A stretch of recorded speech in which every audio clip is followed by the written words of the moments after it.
My name is DorothyManasian. I live in Cambridge, and I teach ESL, English as a Second Language, at the Central Square Library on Pearl Street in Cambridge. I have a large class of people from all over the world. So on one of our classes, several of our classes actually, I brought students from China, from Vietnam, from Bulgaria, from France, from, I'm trying to think of all the continents. I think we have, India, of course. We covered all the continents and many countries.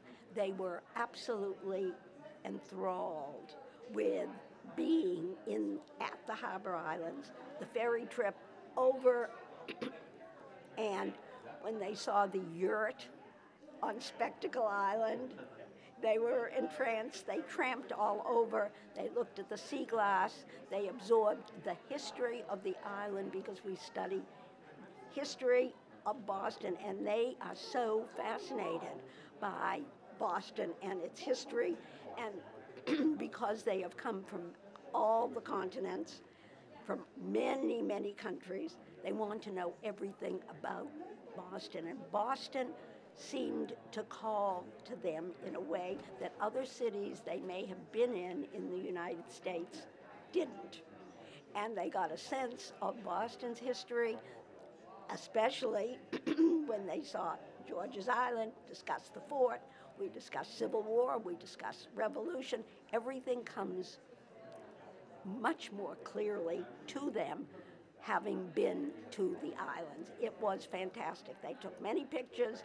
Unfortunately, they didn't come and bring them with it here today, but maybe at some future date we can add the pictures or whatever pictures they have of the class. If we can, we will. We'll be glad to send them in. What's the organization that you teach ESL for? Yes, it's the Literacy Center that is located at the Central Square Library in Cambridge. Maria Balestrieri is the director, and Susan Flannery is the head of the library system in Cambridge, and the ESL program is incredible, and the students are incredible, and it was really, Boston Harbor Islands gave them a greater visual picture of what Boston was and where they could go and points from there.